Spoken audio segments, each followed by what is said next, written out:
Uh-oh. I can't hear him.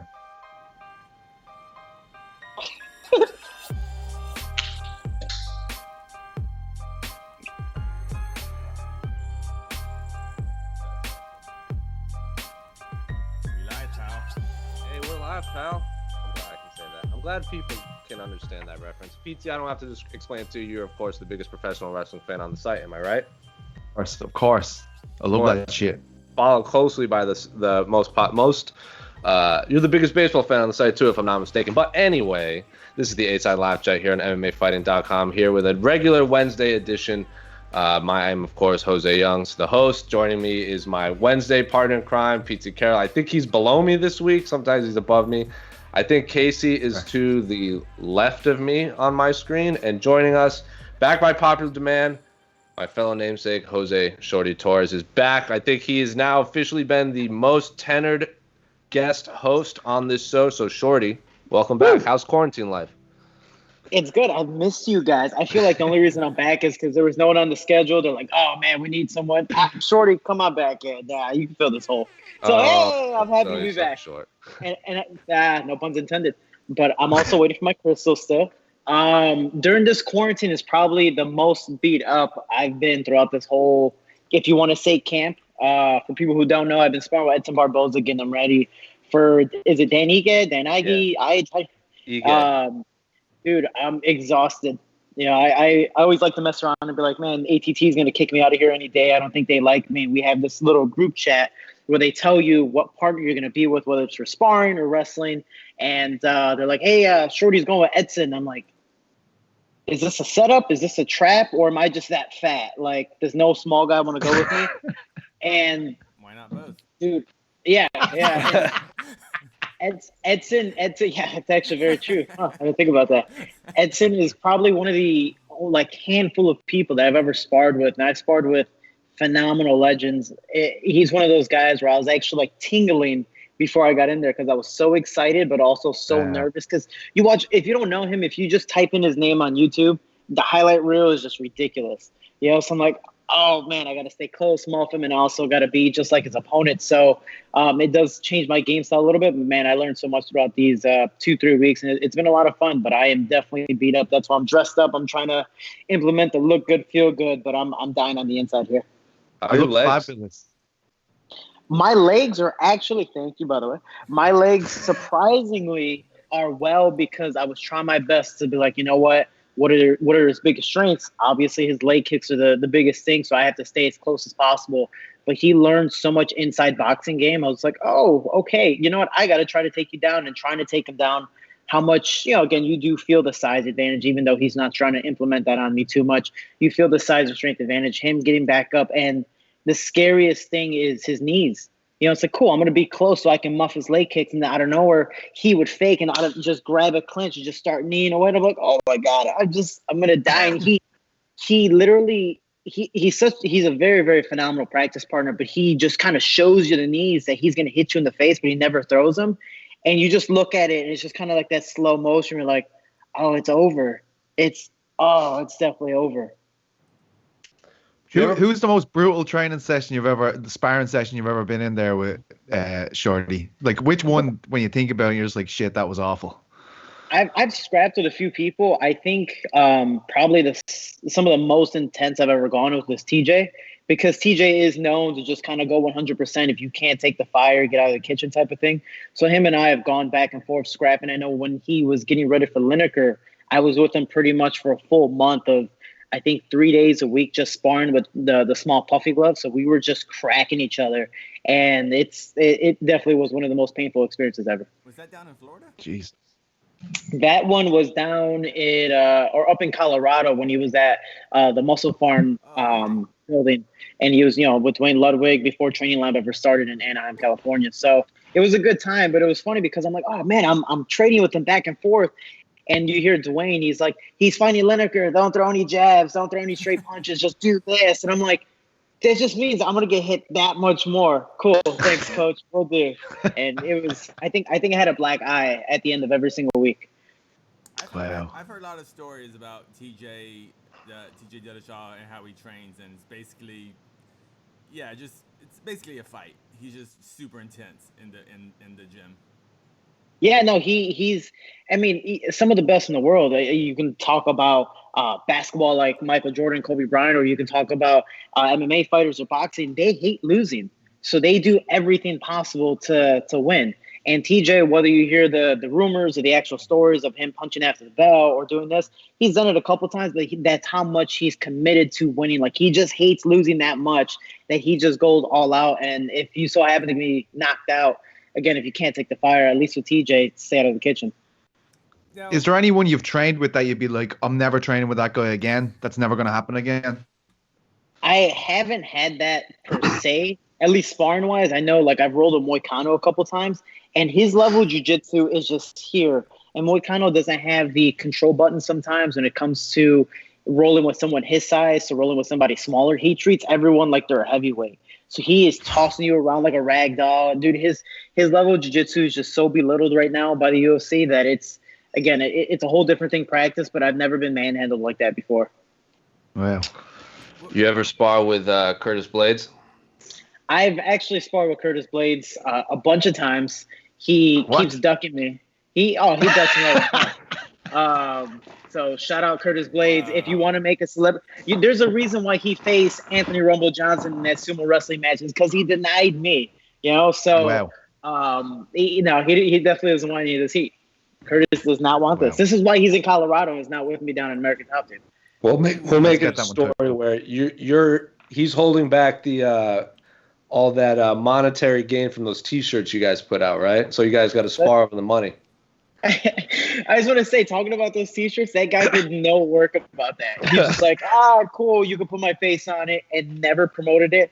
Put it once in his story, and I think he took it down like 2 hours in. I'm like, this is all my money, right? I get to keep this.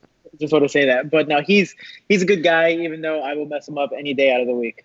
There you go. Hey, Shorty, what's that fine line when you're training between, like, maybe a guy like TJ, between a guy that's a really good training partner versus, a really intense training partner versus a guy that's, he's just going to hurt you, or that you're just like, you don't want to break your toys basically during training. Like, you definitely don't want to break your toys, but for me, if I'm sparring with somebody like TJ or sparring with somebody just in general, I'm going to go as hard as you go with me. I usually let you throw the first punch and I go, okay, cool, you're kind of clocking me. All right, I can throw back. But then you have some practice partners like Barboza or even Marlon Moraes. Him and I went the slowest, most technical sparring run I've ever had, where we're hitting each other, but we're maybe throwing 30, 40%. But some of the times you still land clean and you're just like, oh, that would have sucked. All right, cool. And then you just keep on moving. But when you go with a guy like TJ or even like Pedro Munoz and I have scrapped a couple times. We're like, yeah, we're going to spar nice and light. And then we're just like here. And then, somebody lands clean and then the egos start to come into play. And then I don't know, we're just like Linekering this whole fight. It depends on who you're going with. But I mean, I've seen some brutal sparring matches. I've seen some, like Joanna is one of those people that, again, she hates losing, but she wants to make the sparring matches as competitive as possible. And so there'll be times where, some of the bigger guys will go out there and kind of move, but they'll go light. And then she'll just start swearing at him. And you're just like, whoa. Like, you want to relax. She's like, you punch like a whatever. And you're just like, dude, just soccer. Just hit her as hard as possible and see how she reacts. And dude, she fires back. She gets hit clean. I don't know. She's hitting you with like a 10-piece combo. She's a savage, man. She is such a fucking savage. For a woman, she talks the most smack to all the men. Like, can I swear on the show? I don't know if I can swear. Yes, please do it. She's like, you punch like a fucking bitch, and you're just like, what? I started getting a McGregor accent, but I was just like, holy crap! Like, dude, gut shot her, and then out of nowhere, like somebody will gut shot her, and she just comes back even harder. You're like, all right, cool. She's backing up the words, She's not just talking smack and then doing whatever. But I've seen guys spar with Lineker talking smack and hitting like nothing, doing the Philly shuffle or the guard and all that stuff, and then I don't know, getting dropped by a body shot, and you're just like, that's why you shouldn't talk smack. So it gets pretty crazy. I've seen people get knocked out. I've seen people doing some really, really dumb stuff, and then I've seen some very, very slow but technical sparring. Did you ever train with Hector Lombard? So I remember. I've heard many legends about him in the sparring. By the time I got here, he was already gone. But rumor has it he's broken like 2 jaws during sparring, and then he ended up leaving or I don't know if he got kicked out of ATT or left ATT again. I don't know. I wasn't here. And he opened up a small little training facility down the block. So he was working with another Valerie that was in the UFC, now in Bellator. Valerie Letourneau. Yeah, so they were working together, and he wanted to show moves on me because I was helping her. I was being her practice partner. And, dude, he was just manhandling me. But he's like, yeah, you do the move like this, and you do that. I'm just like, you're like 10 weight classes above me, and you're just jacked. Like that guy, and he has a temper. He gets angry very, very fast. But no, I've never sparred with him. I never want to spar with him. He scares the hell out of me, but he is one of the nicest guys in the world, but definitely scares the hell out of me. Well, we were at what was that jiu-jitsu thing we went to in December? Oh, Quintet. I don't know if you watched that, but he was part of, I think, was it the Pride team? And it was like elimination style. So like the first matchup was like UFC versus Pride, and Sugar Sean tapped Gomi. So then Gomi leaves, and then like Hector Lombard just like walks out to face Sugar Sean, who's like a 145er. And then Lombard just throws him down and like heel hooks him in about 30 seconds. It was pretty unbelievable. It's a massive man. Dude, he gives 0 fucks. He's like, oh, we're competing? All right, cool. He just starts going. Like his ego, at least with training, I think that's why he's broken multiple jaws here. It's through the roof. We also saw him in line for Starbucks, and I've never seen a bigger contrast in a group of individuals in my entire life than Hector Lombard, who was getting ready for a jiu-jitsu tournament, in a line for Starbucks at like the Red Rocks, which is like a resort and spa. And then Casey goes, oh, it's Hector Lombard. I go, where? He goes, oh, don't you see the giant ass over there standing in line? Like literally his ass. Like literally his ass. Hector Lombard does have the best ass in MMA. That's it. I'm gonna go put my stamp. Yeah. Shorty, I mean, you're close, third, fourth. But... I'm a number. I'll take that. I'm a number, he says. We haven't even got to any fan questions. We've been talking about sparring for about 15 minutes. So, Casey, as usual, I'm sure we have a million questions for Shorty. I'm sure he saw most of them on Twitter. Yeah. Do we have... For our viewers out there, we've had a few people saying my volume is low, so hopefully it's fixed. So leave nice comments if my volume is okay. Or maybe I should turn my volume off. Maybe that will make everyone happy. First question from K-Doc MMA. Question for Shorty. How often would he train strictly BJJ, and what are his go-to positions to play half guard, X guard, etc.? Hashtag the A-side. So you're talking about sparring. K-Doc wants to know how often you strictly train BJJ and what are your top positions? I strictly train at least twice a week on it. I wish I would do it more, but I've been working with Dean Thomas a lot more on MMA jiu-jitsu, throwing combinations, takedowns to specific ground and pound and changing the position and making the opponent pretty much move and put himself in a submission instead of trying to play BJJ versus BJJ. If I go with Alejandro Pantoja or Adriano Moraes or some of those black belts here, if it's just BJJ, they're going to tear me apart. But now I can start throwing punches. I mix it up. So when it comes to straight BJJ, for sure once a week, but if not, minimum 2 times a week. But it is a little difficult for me. I prefer I'm more judo based. So for me, it's my 3 styles are boxing, Muay Thai, judo. So I like to box. People don't like the fire. I get to do the Muay Thai clinch. They don't like that too. I get to set up beautiful throw, and I usually land in side mount. Side mount is 100% my go-to thing. If I can land in side mount, I'm going to stay there and I'm going to beat you up. But if I'm landing in half guard or guard, I'm more than likely trying to get back up because these T-Rex arms, I'm not the best at getting out of guard. So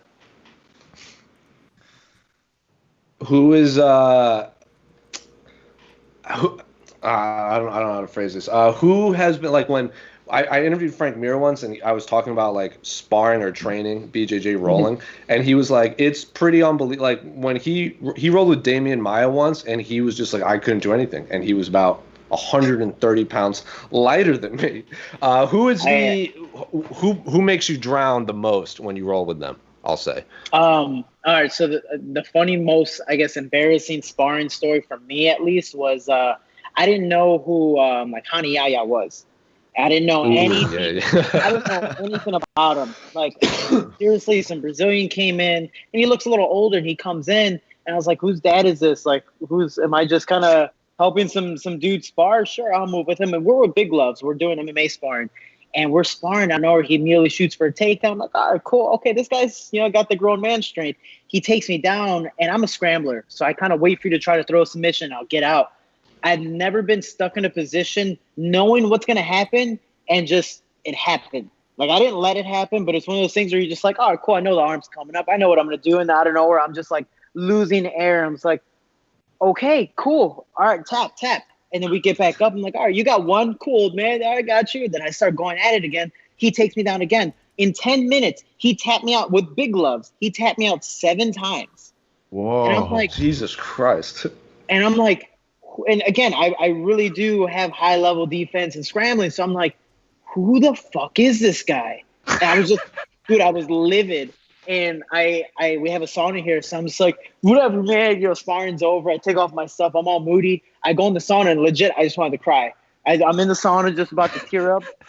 And then Hani fucking walks in, and he's like, "Oh, brother, good job." And I'm just like, "Yeah, you too. Go fuck yourself." Like, I don't even want to talk to you. And so he leaves first, and the Formiga walks in, and I'm just super grumpy. I don't want to talk to anybody. And Formiga's like, "Shorty, what's wrong?" I was like, man, honey, he beat the shit out of me today. He tapped me out like 7 times. He goes, Shorty, how about this?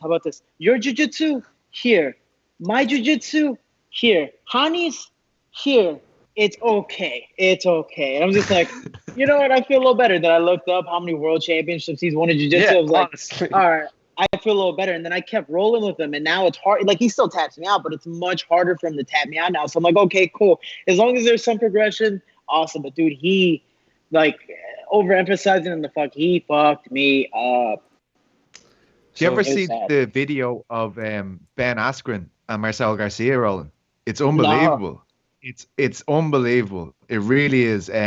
Because Askren's like obviously an incredibly decorated wrestler, but he's rolling like this is a jiu-jitsu round. But unbelievable, man. Marcelo Garcia, this tiny little dude, is like Yoda or something. It's one of the best clips I've ever watched, just in terms of highlighting the power of elite jiu-jitsu. It's unbelievable. I recommend it. It's on YouTube. You should check it out. It's unbelievable. Like, it's honestly like open your mouth, like, what the is going on here? Unbelievable stuff. Well, it's crazy because he was telling me, he goes, stand-up wise, I get exhausted like that. But he goes, on the ground, I can roll around for hours. For some reason, he just never gets exhausted. And so when we were going with him, I was like, all right, cool, he's going to tire out. And it just seemed like he just got stronger and stronger and stronger. And it was a very, very horrible moment for me. So if his level of BJJ is a 10 on a scale of 1 to 10, where are you at? If that were the case compared to him, I'm like a 4, and Formiga's a 7. Jesus. Like that's just, and I really do like. I'm not the big tap out artist, but I can definitely scramble, get out, and especially for MMA ground and pound, which that was MMA sparring. Dude, he wrecked me. He wrecked me technically at my own game, and it was literally the moniker of like black belt versus blue belt. It was bad, and I've rolled in competitions where I rolled as a brown belt, and I've tapped out some black belt, but this guy was just a whole different level of black belt. He just had a draw, right? Was that his last fight in Brasilia? Enrique Barzola, which is funny because Enrique was here, and he was like my next door neighbor, roommate type of thing. And him and I used to share. He would cook food, and he would make ceviche, Peruvian ceviche, which is amazing. Mm-hmm. I love Mexican ceviche. Peruvian ceviche is just that much better. Sorry, guys, but dude, it's so much better. It's so much better. But I was like, oh, hey, honey, like, I'm having the Peruvians coming over. This is when Enrique's already gone. I was like, you want some Peruvian ceviche? He goes, Peruvian? Nah, nothing Peruvian. You say Brazil. Brazil. He's like, oh, you team Brazil, you team Peru. I was like, oh, damn, I'm going to go to my Peruvian hide. Like, so it got real tense during fight week. It sounds like you get picked on down there in ATT. Oh, dude, I get bullied so much. That's why I miss Curtis, because I get to bully him. Weird how that works, right? And then he looks like my enforcer next to me, so I never get bullied. Casey, are you still there? Man, he's a big dude. Did we figure out? No, he's turning off his volume, remember? Oh, right. His volume. Casey, do you have another question for Shorty? I'm sure Casey's like, I have so many questions to ask Shorty right now, but he can't. Someone ask him. Yeah. Because whenever we talk about sparring and stuff, Casey gets all excited. Seriously, from Gerardo on Twitter, at JCDulos1. Seriously, why do people think Conor has a chance against Masvidal? Did they not see what he did to Till, sending him to the shadow realm? Hashtag the A side. So, PT, I'll start with you, since this is, of course, a question about a little Irish fighter named Conor McGregor. Why do people think Conor McGregor has a chance against Jorge Masvidal? Says Gerardo on Twitter. I guess because it's a fight that's taking place within his wheelhouse, right? Like, I mean, we know what Masvidal's going to do. We know what Conor's going to do. And, people who are fans of Conor think like he's the most powerful fighter who has ever lived. You know what I mean? So, I mean, if he has a chance to land his left hand, they think that he has a chance to win that fight. So I guess that's why people think it's a good fight for Conor. Whether it is or not is hard to know, especially at welterweight where Masvidal's an absolute beast. And even the Diaz fight, I mean, I know people debate what could have happened, but what did happen was pretty fucking crazy. It was pretty astonishing. I thought he was banging Nate Diaz around the octagon. Really unbelievable stuff. I think you could pretty much match Conor with Brock Lesnar right now, and people would be like, he's gonna win the fight. You know what I mean? That's just the way his fans are. They're ravenous and they're very, very passionate. I think I'd have to favor Masvidal if that fight went down. Shorty, ATT guy, in this question, why do people think Conor has a chance against your teammate Jorge Masvidal? Technically, everyone has a fighting chance, especially in the first round. Technically, if I were to fight Masvidal, watch you come up here and just sock me in the face, I technically have a fighting chance in the first round against Masvidal. But here's the thing, and we have to look at, it's just two different weight classes. Like, Conor is technically a lightweight. Yeah, he's made featherweight before, but his home is at lightweight. Him bumping up to 170 was him fighting two lightweights. I don't know if he fought Cerrone at 170, but I know the Diaz fight was at 170. So he fought two small guys around his weight class that just didn't want to cut weight, so they decided to bump up. Masvidal, on the other hand, has to go down. He is a big guy who technically cuts to make 170. So the power is definitely different.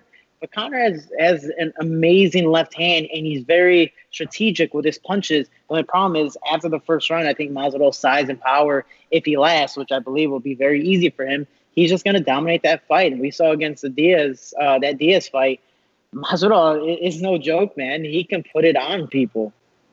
I think people underestimate Masvidal's gas tank. A lot of people talk about his power, but I was talking to him off camera at UFC 244 at Media Day, and he was just talking about triathlons and like these long endurance things that he's done, and I'm just like, see, everyone's talking about your knees and your elbows and your boxing, but I mean, you could just drag someone to the 4th and 5th round and just beat the soul out of him too. That's why this argument that Nate was probably going to come back and win round 4 and 5, I'm like, that's like, Masvidal's gas tank is way up there too. So, and I'm sorry, Pete, but your countryman's gas tank is not the greatest inside. How dare you? How dare you? Doing this to me on live goddamn streams. Respect Ireland. But no, I look, I'll tell you one thing. If they made that fight, it would be absolutely enormous. That's one of the biggest fights they can make right now. We were like, this is a monumental occasion if these two meet right now. Masvidal's got all the juice coming off, these amazing knockouts he's put together. I think it's an unbelievable fight. I think the two personalities go brilliantly together, and I think it would be one that the fan base would absolutely lap up. I can remember at the post-fight press conference after the Cerrone fight, Dana was talking about Conor and Habib and Masvidal and Usman, and me and you were looking at each other, Jose, going, man, they should just make Masvidal and McGregor right now. I don't think like a lot of people ran with the article about the Dana White saying, it's something that could happen. Like, I feel like it's still a long way away from happening, to be honest. Like, I'd love it to happen, but that just in my own gut, I just don't feel like it's going to be next for either of them. I mean, that whole fight week was like Masvidal launched his Recuerdo, his mezcal, and then me and you interviewed him, and he was like, what if it was like a steak in Proper 12 versus a steak in Recuerdo? He's like, fuck it, let's do it. Like Masvidal was saying all the right things. I don't like how he wore that robe to the fights because it was the exact same robe Conor wore to, like, I think it was like when he was getting his hands wrapped before the Mayweather fight. The open workout for the Mayweather fight, yeah. And then even Conor was like, why did he do that? Like, I don't understand I don't get it. And then everyone in the room was like, I don't get it either. It was just what he was wearing. So even if he had just destroyed Nate in New York, I bet that fight would happen. But Conor's like, there's too many questions for that after that BMF title. But I want it. I like that fight. But I agree with Pete. He's probably a long ways away. Shorty, have you tried Recuerdo yet? I have not. Masvidal has not come in and given free samples yet, so I'm just waiting on that, and then from there, we'll go upon that. It is cool. Even we got free samples. I'm waiting. Oh, that's messed up. I haven't tried. What's Conor's the proper 12? I haven't tried that. I haven't tried Masvidal's. All I've been drinking is Monster, and I'm still waiting for Hans to, give me that call, whatever. I saw you tag him in your Instagram story. Dude, I've tried so hard. I'm pretty sure he's blocked me. Well, as someone who's tried proper 12 and Recuerdo, I personally like Recuerdo a lot better than the proper 12. Though I had about me and Pete when we interviewed Jorge, we walked into the Recuerdo launch and we ran into Abe Kawai's manager, and he's like, if you want to interview him, you have to try this so you could talk about it. And we were like, all right. So we did like one shot, and then we're waiting in line, and we interview Jorge, and then Jorge walks up and taps me on the shoulder. He goes, you got to drink this right now. I'm like, I just had one. He goes, drink it. So we both took another one. And then on camera, he's like, here are 2 more. And so we had about 3 shots of his drink in about 15 minutes, and there was no food there. And there were just boiling hot lights on us everywhere. And I was like, this interview is not going to be great. But 10 out of 10 interview, I think. Stevo crashed it, too. It felt like a fever dream. Like, Stevo just walked in our interview, too. It was quite the scene. It was. The only thing that I've seen be crashed here is my brother decided to drive my car all the way down from Chicago to Florida, which is amazing, and then comes in and I go, hey, man, number 1 rule is put your phone away. Don't take any photos of anybody. If you want a photo with somebody, come to me first, and I'll ask them politely. My brother ignored everything, started to film everyone, even while they were sparring, and then walked on the mat. Dude, he walked on the mat while Dustin Poirier and Masvidal were sparring. And right when they finished the second round in their minute break, he walked up in between them and took a selfie. Your brother sounds like a legend. Dude, the worst thing about it is that it all worked out perfect for him. That like somehow when he walked, like usually somebody walks up to him like, dude, I'm sparring, like leave me alone, give me my break, and then I'll come take a picture with you. He walked up to them. I'm thinking they're gonna punch him or somewhere, push him off the mat or yell at him. He walked up to them. Both of them were like this, posing. And I was like, oh, God, you're not helping me, man. I'm trying to get him to follow the rules. You guys are just antagonizing him more. I can hear Casey's blood boiling, like, through the speakers right now, probably. Like, as someone who he's probably, like cringing right now. I'm going to look for this photo now. Yeah, I can't wait to see it. I'm, like, all tensed up listening to that. Like, I remember when we had, when Danny Segura worked there, and he went down to AT&T, he was telling me all the rules and stuff, and just walking on the mats, like, stresses me out, too. Like, when I see that. I don't know if you guys can see it. Oh, my God, that's amazing. He just walked up to them and was like, dude, I can't leave you alone in this building by yourself. Like, shout out Mission D-Tech on Instagram. Oh, God. Oh, my God. Casey, do you have any more questions? Well, we have a million questions. What's our next question? Thank you, Gerardo, for the question. Oh, boop, boop, boop. From YouTube user Oliver Ursel. What happens post UFC 249 to the 135-pound division? Talks are that Sterling and Sandhagen is being discussed for June 6th.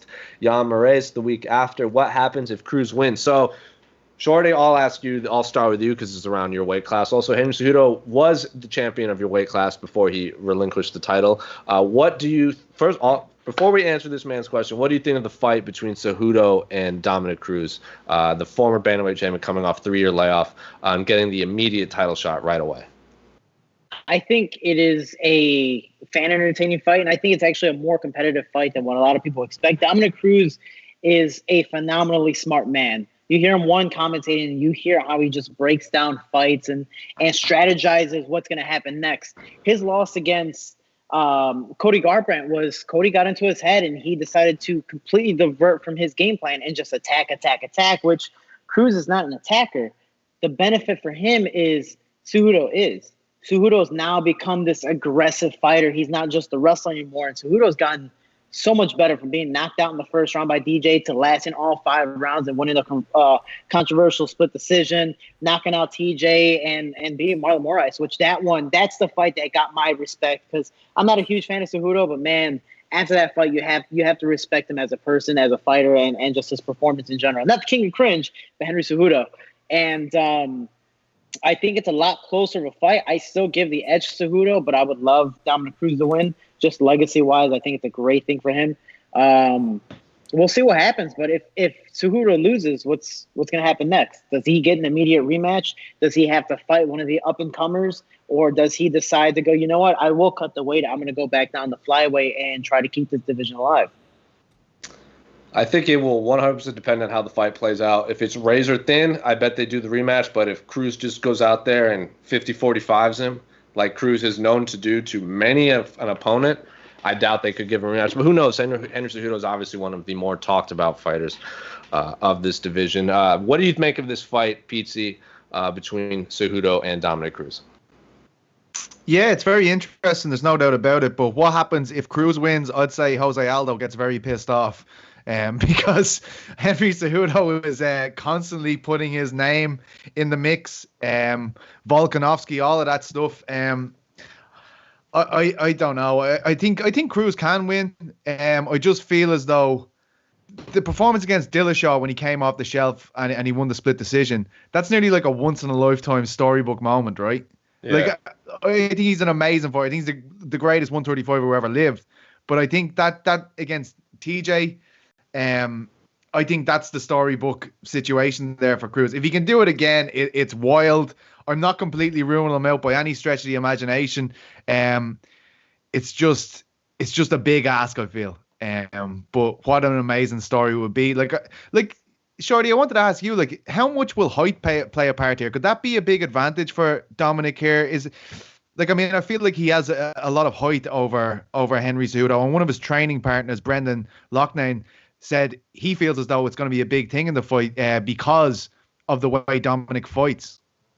Yeah, and the length, when he's defensive, when he's playing his game, he's extremely hard to hit. The only problem is, can you take him down? Yes, but that length also plays a game. That plays a factor. That's why it's extremely hard to take down John Jones. That's why it's extremely hard to do certain things against John Jones, because he's just at a different height limit against everyone else. I hope Cruz will shock the world. That's my ultimate goal, and that's something I want to watch.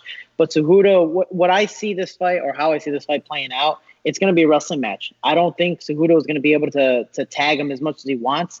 Cejudo's become this phenomenal boxer on the inside. I mean, we saw his fight against Marlon Moraes. He was finally doing some work. The only problem is every single fighter that Cejudo's fought has been around his height, if not an inch or two different. Dominick Cruz, I don't know the height difference, but the length is substantial. So being able to work that inside game against Cruz doesn't stand still. You're not going to be able to hit him in the face cleanly. Can you hit him in the face? Sure. But I honestly think if Cejudo does win this fight, it's going to be possibly a unanimous decision, kind of how Cejudo beat Sergio Pettis, where he's just, you know what, I don't want to fight the stand-up game. Let me just take you down, hold you down, and win a fight. And I would like to point out 2 fighters with ties to Arizona. Shout out to Arizona. And even in the main event, Justin Gaethje from Arizona. So 3 of the 4 title fights ties to Arizona.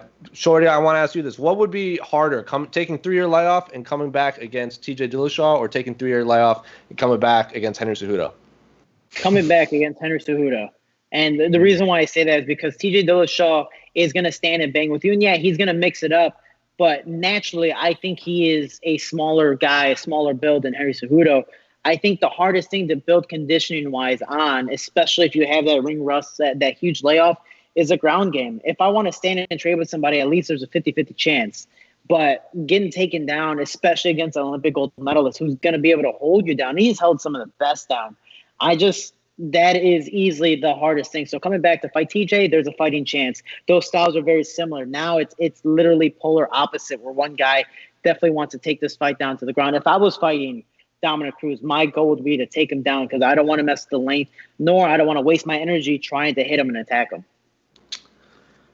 Well, I can tell you one fight I want to see. If Dominick Cruz wins, Jose Aldo versus Dominick Cruz, I've wanted since the WEC days. Like, I keep talking about Cruz versus Frankie Edgar, but once Dominick Cruz got this title fight, I started to think, like, God damn it. Like, I've interviewed when Dominick Cruz fought, when Jose Aldo fought Conor, they did like this, a bunch of, like a media day for a bunch of fighters, not on that fight in that weekend, but had fights coming up. And this was before Cruz fought Dillashaw. So this was a month before in December.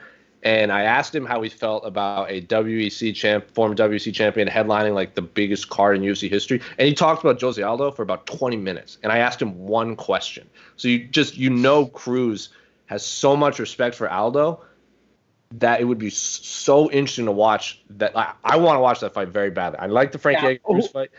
Who do you think would win that fight? Oh, man, I don't know. I mean, Cruz has looked pretty unbeatable at 135 outside of that Cody Garbrandt fight, but it's not like he got destroyed, and I think Aldo beat Marlon Moraes.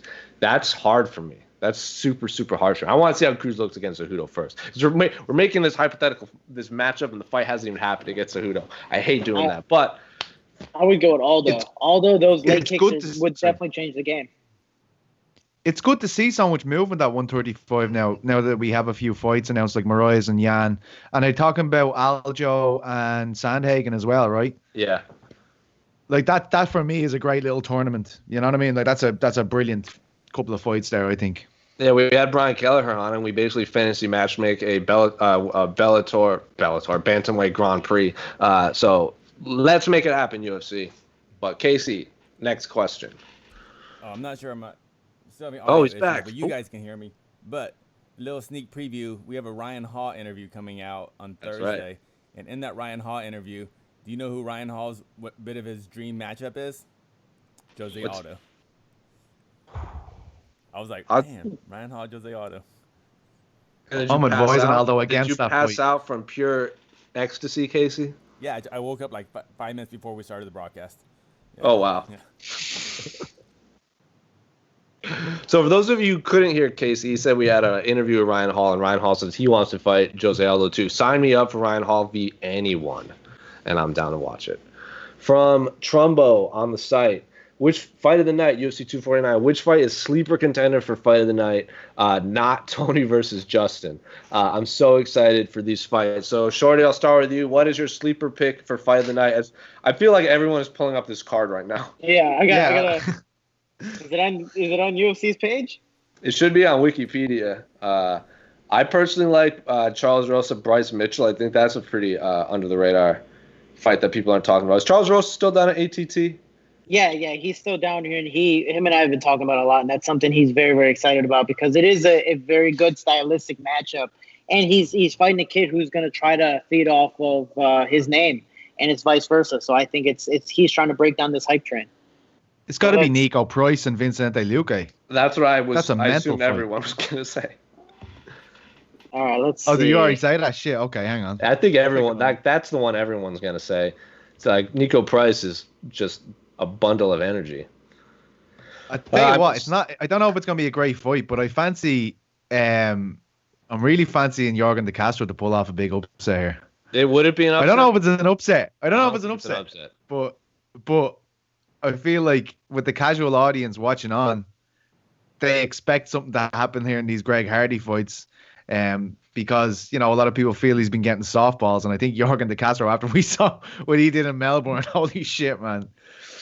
I'm excited to see the rematch versus Cerrone and Pettis. Yeah, that's something that's really, really big, and Cerrone's like, dude, he landed a body shot, and it shut me down. There's nothing I could do about it. But I think Cerrone's grown so much from that fight. And Pettis, I believe, is become a different athlete since that day. I don't know if Pettis is still in his heyday because he has some amazing performances still, but then he has been shut out in some fights. So Cerrone's style has improved a lot. I'm giving the slight edge of Cerrone on this one, but you never know. I Talking about jiu-jitsu, Alessio Oleinik versus Fabricio Verdum. That's if you just imagine if Ezekiel's were doing. Holy God. My God.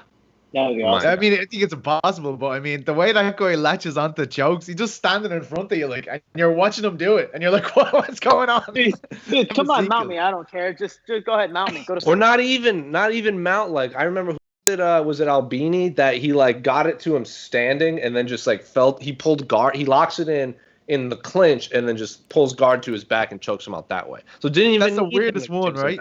That was the weird one. The weirdest one. But oh my God. I forgot this fight was on the card, but Jeremy Stephens v. Calvin Kattar. Oh yeah. That fight absolutely rules. Someone tweeted, I can't remember who it was, but it was like Calvin Kattar versus like Shane Burgos in UFC 220. Like that fight happened too soon. Like they were still like prospects and they fought. Now that fight is like their careers were parallel and they fought on like it was before the fight.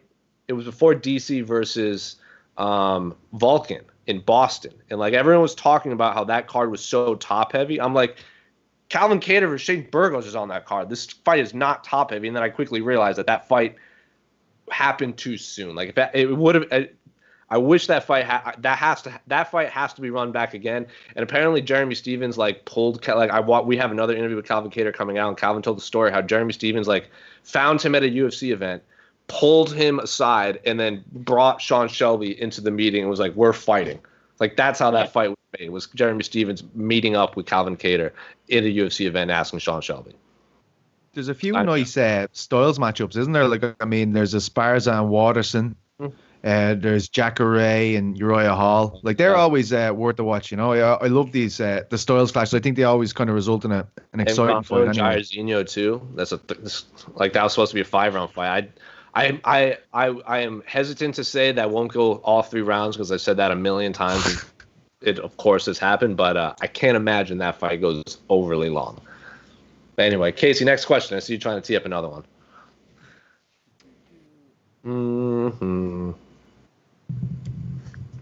From Joseph Boza on the site, Dana was on Barstool Sports the other day. He's saying now that they may strip Stipe because Stipe is playing games. What are your thoughts on the latest Dana v. Stipe mess? That's a disaster. I have a lot of thoughts on this. Imagine a world, and I don't even have to imagine, this is very well happened. Imagine a world where Dana White strips not just a heavyweight champion in the world, but a first responder during the coronavirus pandemic. Like, Stipe is out there, like, actually, he is an essential, and like, he has an essential, not just an essential job, he is a first responder going to help people. His state, Ohio, is in lockdown. He cannot go to his gym. He cannot physically go to his gym to train. So what is he doing instead? He's a firefighter and a first responder amid a pandemic. And Dana White might strip him a heavyweight championship because he says, I probably won't fight till fall or winter. Imagine a world where that is a good idea. Just imagine, Shorty. I could talk excuses. About this. He's punking out. He's punking out. He's like, you know what? I don't want to defend this belt. I'll take more hours. Let me take more hours. You know, and that's the crazy thing that people don't look at. They don't look at behind the scenes stuff. That's why there's always so much smack talk, but no one knows the facts behind it. He is a first responder. The guy is technically saving lives. He is busy being an essential worker, especially during this crazy time. These fights, in my opinion, shouldn't be happening, but they are. And if you're gonna, get mad at a person for helping the community and helping his people, then shame on you. I don't think that's the best thing you should be saying. But hey, so be it. Fans want to say what they want to say. The internet's always somehow gonna win, but I believe it would be complete disrespect and dishonorable for Stipe to be stripped of his belt because he's busy at the moment. Pizza, your thoughts on this tomfoolery? Oh, it's horrific. I mean, it's just the worst look ever if they try and do this. Like, I mean, Jesus Christ. And we've been through a few worst look evers over the last month or so. So I think it's time to just leave it alone. You know what I mean? Like, putting that guy under unnecessary stress in this situation where he's out saving lives. I mean, Jesus Christ. Yeah, I think it's an awful look. Absolutely disgraceful. Thank you for the question, Joseph Bosa, and for getting my blood boiling early. What is he supposed to do? Like save someone from a fire and then pull them out? But like, hey, I'm getting ready for this fight. Can we spar really quick before you step in the ambulance? Is that okay? Sparring COVID Just victims. real quick. He's Also, like swatting them 10 times before he takes them out of the house. Yeah. Stipe also in that Throwing a interview few body shots into them. that interview Stipe did on ESPN though, like 10 out of 10 backdrop. It was like he was like in a library with like glasses, perfectly coiffed hair. 10 out of 10 backdrop Stipe. Looked more like a professor than a UFC heavyweight champion of the world. From at the seaside, glad to have Petesy back, and especially want to hear which fight he predicts will be the most will have the most social distancing. Hashtag the A side. So PC, which fight do you think will have the most social distancing on this card? I assume he means which fight is just going to be a lot of circling. Dominick Cruz, man, the king of movement. But if I was fighting Jairzinho or Francis Ngannou, I would be as far away from either of those guys as I possibly could be. So I'm going Dominick Cruz for the social distancing champ of UFC 249.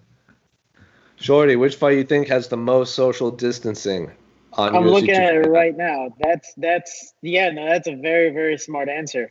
Dominick Cruz is literally going to pepper you with punches and then get the hell out of there. Unless he gets taken down, Cejudo, king of the cringe, he's going to do completely the opposite of what the government tells him to do. He's going to smother him to death. But, Dominick Cruz is easily the best answer. He does not want to play, nor does he want to get sick. I think it's going to be Ryan Spann, Sam Alvey. And I don't think it's going to be like one of those boring fights, but I think I've seen a lot of Sam Alvey fights where it's like 2.5 rounds of just like of him doing this, looking like he wants to punch, and him just like this kind of looking at each other, and then he just lands one punch, and like he either gets knocked out or his opponent gets knocked out. So I think it's going to be Sam Alvey, Ryan Spann. Casey, do you want to add anything? Yeah. You just popped in and just give us a disapproving look. Dominick Cruz is going to fight with his mask on and still have it on by the time the fight's over. That's how much he's going to get out of the way. I think PT was right. If Dominick wins, it will be a socially distanced fight in a good way. Not necessarily it's really interesting. A negative thing. No, not at all. And Cejudo's going to walk in, just cough on his hands. Let's go. From Sports Week MMA on Twitter, I saw recently you said, I assume this is for Shorty. I saw recently you said that you felt like you were a replaceable body in the UFC, and a lot of that had to do with the way the UFC sees the flyweight division as a whole. What is the biggest example you can point to of how the UFC disrespected you personally or the division? So, Shorty, you can answer this however you want, but this is specifically for you. What's the biggest example you can point to of the UFC treating you as, quote, a replaceable body?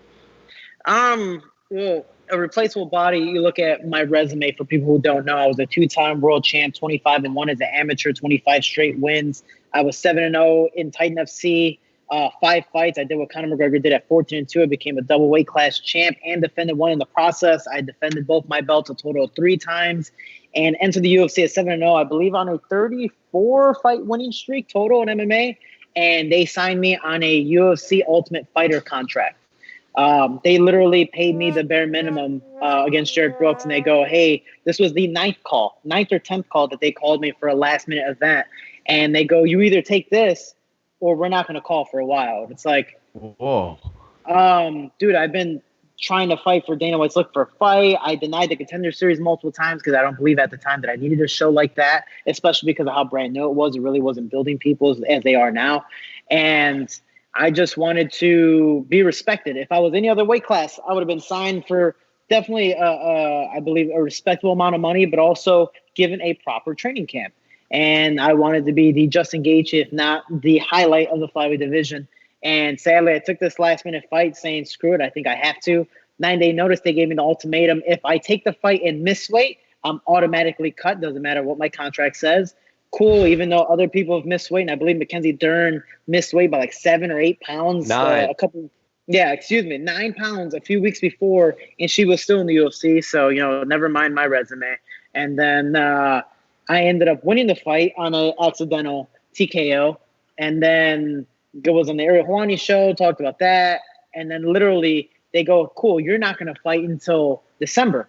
This was in July. I was like, all right, cool. Well, I'm going to be fat. I'm going to enjoy myself and help all the bodies down here. Then they call me again last minute. They go, hey, you're fighting Alex Perez. What do you think about it in 20 days? I was like, no, man, I don't mind fighting them, but I want a full training camp. I took one last minute fight for you. I did you the favor. Let me do this. They go, okay, cool. Well, if you don't have this fight, you're not going to fight until sometime next year. Next year does not mean January. And I'm like, well, this is July, dude. That's 6 months pretty much. All right. And that's maybe 6 months. Okay, cool. Take the fight. And then same thing. California told me I'm not going to fight because of I was red flagged because of a last minute weight cut. And then somehow the UFC still put me in to fight and was able to correct it. I fought, immediately lost, so be it. And then they go, you're not being released by the UFC. Because I did this YouTube video about speculating that the UFC might be releasing some people in the flyweight division because DJ was being traded. They didn't like the promotion that I gave the UFC, and they released me because of it. So it's one of those things that they didn't care about my fighting. They literally used me as a body replacement, and then immediately right after that started cutting people. Jared Brooks took 2 last-minute fights and cut him right after his contract was over. Justin Scoggins, a veteran in the UFC, immediately cut him and just started releasing people. So it wasn't just me that they cut. They cut a lot of people, and it's one of those things that, for me, it really made me look down on the UFCs because they're the NFL to me. They're the NBA. They are the Premier League. But when you work so hard to achieve something like that and be a UFC fighter and then immediately get cut like that, not because of your performance, but because of what you say or because of your division, that's extremely unfair. So for me, I am 100% expendable body. That's disgraceful. And correct me if I'm wrong, but that late notice replacement fight against Jared Brooks in Utica, you were actually getting ready to fight for the 145-pound title at Titan, right? Yeah. Weren't you trying to go for a three division champ? So you were bulking up and then had to cut down to 125 on like 9 days, right? Yeah. So it was funny. I fought Pedro Nobre, who was 18-2, a UFC veteran. He only had one fight and got released, but a UFC vet. And I was like, cool, I'm fighting Pedro Nobre. I just won the belt. He went the distance with Tim Elliott, which at the time went the distance with DJ. So I was like, this is going to be a great fight. I knocked the guy out in 86 seconds. He's never been finished his whole career. And then the UFC calls and they go, dude, we love your performance, but we want to see you come back from adversity. I'm like, oh, what? You don't want exciting fighters who can knock someone out who's never been knocked down in 86 seconds? Oh, okay. And then I was like, you know what? Let me bump up. Let me do something different. I bumped up, won the 35-pound belt with a broken hand and torn MCL in the first round. And they go, amazing job. Okay, cool. Like, am I going to fight? They're like, yeah, actually, yeah, you will fight. I'm like, all right, I can't fight. I think this was in probably like June. I was like, hey, I have a broken hand. I have a torn MCL. I'm not going to be able to compete or at least start training until September. Mick Maynard calls me in June. Hey, do you want to fight in 2 weeks? No, I don't want to fight in 2 weeks. I physically cannot fight. All right, cool. My bad. Hey, do you want to fight in 2 more weeks? It's like, no, I cannot fight. I physically am not cleared to fight. Oh, yeah, my bad. And then multiple Contender Series fights where it's like, I don't want to fight in the Contender Series. I deserve to be called up. No one's a 2-weight class champ at the 25, 30-pound division in the entire world. And no, okay, like, fuck me. All right, fuck me. And then there were just multiple instances where I was supposed to fight and Dana White's looking for a fight. And that's where Eli Garcia ended up fighting. And he got the last minute notice because he was already so small and tiny that he made the weight no problem. I was supposed to fight on that card. I ended up getting injured, and that was another 9-day notice that cut like 20 pounds. I was like, dude, give me some type of notice. All my 9-10 calls by the UFC were 9-10 day notices. And, for people who know me, I weighed like 155 naturally. Hell, I weighed 160 the other day sparring Barboza, So it's just one of those things that unless you give me a camp, I'm not going to be super, super strict on a diet to fight at 125. I might be in shape, but more of a round type of shape. So that's crazy. It's trust me, my thoughts on everything that's happened is very, it's discouraging. It sucks, but it's mainly because I got signed to a dying division. And even right now, everyone's like, oh, the flyweight division's back. No, it's not. There's still only 15 people in division.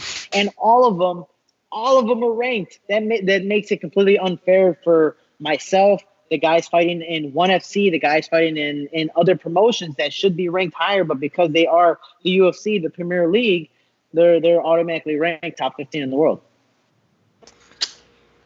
Jesus Christ. Yeah, it's Look, I knew. dude, it's political. It's political. We knew who Shorty was in Europe. Yeah. Was on LFA. You know what I mean? Dude, we even knew about him in the IMAF days.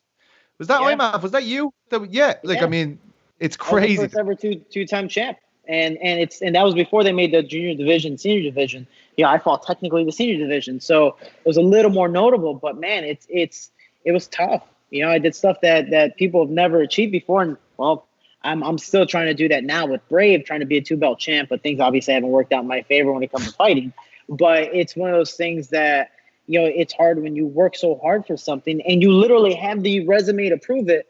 But they go, you know what, I like this guy better. I like his personality. He has more social media followers, so I'm going to hire him instead or give him more money instead of all this hard work that you've been able to accomplish. So that's the hard part that I have. Or even you look at, again, some of the fighters that were kept. Some people were coming off losses and still got to be, you know, saved in the division. But you look at Dustin Ortiz is probably the most notable. He was fighting Joseph Benavidez. It was a number 2-3 matchup. Whoever, if Dustin would have won, he would have got the title shot. And Benavidez was on that little like limbo where even if he won, it didn't matter. Joseph Benavidez won. Dustin got cut. Dude, he's a UFC veteran, and he was. And that was an unbelievable fight. 3-fight winning streak. Yeah, it was unbelievable. It was exciting. You know, I think he was on a 3-fight winning streak, and he got released. And it's like, wow, they're really cutting people. But when you have Louis Smolka losing 4 times in a row, and then doesn't get cut until his contract is finally up. Then he gets cut, and then like he's out for the UFC for so many months, takes a few fights in Hawaii, and then gets called to fight in China at Bantamweight, and then he's still in the UFC. You know, so it's one of those things that it's very, very political of who you know, and I wasn't that guy to be like, hey, I know I'm great at my job, but let me also kiss some ass. That's not what I'm trying to do. I'm trying to be great at my job and put on a show. Was Mick Maynard the one standing between you and Jared Brooks in the stare down in Utica? I believe so, yeah. Was that weird? Is that how you met him? It's technically that's how I met him. I met Dana at, when I fought for the UFC when Cejudo fought DJ for the second time. And that's when I met Dana. But it was weird because both of them, even, dude, Mick, it's crazy. I was down in Houston where Mick Maynard's from. I got his number. And he's like, hey, man, hit me up. We'll do some personal training. We'll have some fun. You know, he likes to work, and he practices himself. I would text him almost like 3 times a week, like, hey, man, let me know your schedule. And he would always duck me. I was like, you literally asked me for personal training, and now you're ducking me. All right, cool. Fuck me. So it's just one of those things that, you know, it is very, very different. But that's why I also don't respect this game too much, where you have to go through a manager to talk to the higher ups. That's why I really do enjoy Brave, where I have everyone higher, you know, all the higher ups numbers that I can get problems resolved immediately through me, and then have my manager, you know, come meet in the middle somewhere if I need the help. But it's hard. It really is a very, very political sport. Well, thanks for the question, Sports Week MMA. I hope Shorty answered literally everything. That was amazing. That up. He's all fired up. He lost 5 Best answer pounds to the sweating. show, my friend. Where's Greg Hardy? I'm going to fight him now. Oh, He's enough to get. There's Bob Ross. Let's go. No. From @Aaron1981 on Twitter. Hashtag the A-Side. Good afternoon, everyone. Well, it is still morning over here in Arizona. Excluding this weekend, which title fight do you think will happen next? Also, do you predict more interim belts being used due to the current climate? Well, excluding this week, we already know which title fight's happening next. That's Amanda Nunes versus Felicia Spencer. I assume they don't mean that one too. So which title fight out of fights not booked do you expect next? I'll start with Petesy. I'd say Shevchenko and Calder would be made as soon as Valentina's not injured. Because that was meant to be going down in June, right? Mm-hmm. In Perth. I'd say that's a good one. But just on the second thing about interim belts, I don't know about interim belts, but there's going to be a shitload of opportunities right now for fighters in America, for fighters in the US. I think it's going to be very bad for the fighters in Europe. I think they're going to get, you know, just through this travel situations and stuff like that. I just don't think it's going to be good for them. I know that's why international, Fight Island is being made for apparently because international fighters will be able to fly in without any restrictions. But I do feel as though, and Paul Felder spoke about it on Eurobash this week, he was like, there is going to be opportunities all over the place. Like, look at Cruz even against Cejudo as an example of that. Obviously, Dominic is a legend, not taking that away from him, but you know, it was an opportunity based on the fact that Aldo was meant to fight Cejudo, and I expect that to happen a whole lot, man. I really do. I think there's going to be huge opportunities to leapfrog, you know, other contenders going on at the moment, and that doesn't look good for the likes of Petr Yan and Leon Edwards at the moment, particularly. Well, there's also some champions like Volkanovski, Weili Zhang, Israel Adesanya. Like, they're all international champions, so like, who knows when they'll be able to defend their title. There's still a flyweight championship out there that hasn't been claimed. Figueiredo's versus Benavidez. Obviously, Dana White wants that rematch, but who knows if Figueiredo can get that fight. I'm just trying to go through all the divisions in my head. Featherweight's international, lightweight. Habib's on the shelf. You get the interim title fight. Welterweight, maybe. Masvidal, Usman, or Usman fights someone. That could happen too. Middleweight, no. Light heavyweight, John versus Reyes, because like Jan Blachowicz probably not going to get the shot due to international fighter. Heavyweight, Stipe obviously said he wants to wait till fall, winter, and then Amanda Nunes has two belts in the women's division. So welterweight, maybe, I don't know, unless they start just pulling contenders out from like you said, like farther down the rankings just to get fights. But I have absolutely no idea. It's going to be a clusterfuck. It is going to be a clusterfuck, to say that. I just hope there's no interim belts given, because the interim belts are already being belittled, and especially during this time, if they just start giving hardware out like that, it just wouldn't look good for the promotion. I don't think so, at least. Nah, after this interim lightweight fight, I don't want to see any more interim belts for a while. But I feel like we say that every year. I mean, we did. Remember for one of I think it was the 226 press conference, Dana White got like the key to the city from Las Vegas, and a fan just goes, "It's the interim key," from like the crowd, and even Dana White laughed at it. So like even he's in on the joke at this point. But I don't want to hear the I word anymore brought up if we're talking about championships. I'm pro interim belt. I think just hand them out to everyone.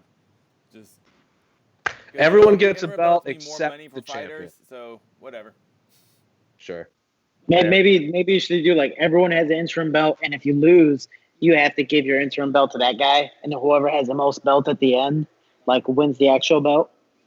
Like, whoever collects 10 belts automatically wins the belt. A trade-in value, 10 interim belts equals one regular championship. That sounds about right. Yeah, you get a little card, you get a little stamp once you win the fight, you know. Yeah. Little ribbon and stickers, a little star.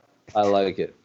Case, I know we've run over a little on time, but do we have any more questions? I feel like all of our answers have been very long and detailed for this episode. So, do we have any more that we haven't got to? Nah, we're good. We're good? All right, well. Because I'm about to piss myself. Shorty, I'll give you the floor is yours. Of course, you know the drill. The floor is yours for whatever you want to say as the guest of honor this week. Oh, I appreciate it. I'm the guest of honor. Oh my God! I was the guest. I thought I was the guest of something. I just didn't expect honor.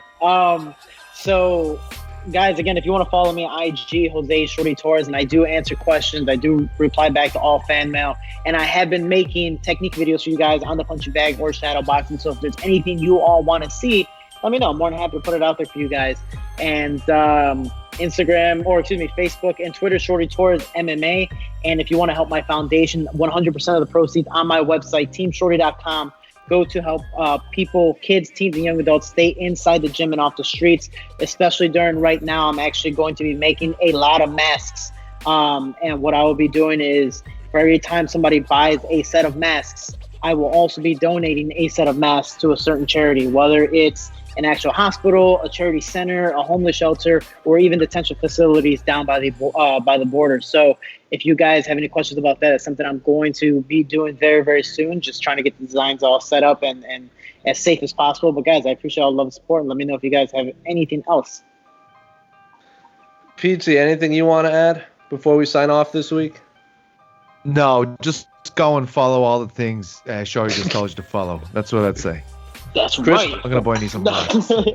Crystal's up. I survived my week in Jacksonville, guys. Come on, Jose, you can do it, baby. I got this. I don't have any. Jose, that's Casey, that's Petesy, that's Shorty. We'll see you probably Monday because we got weigh-ins on Friday again. Woo! We're out.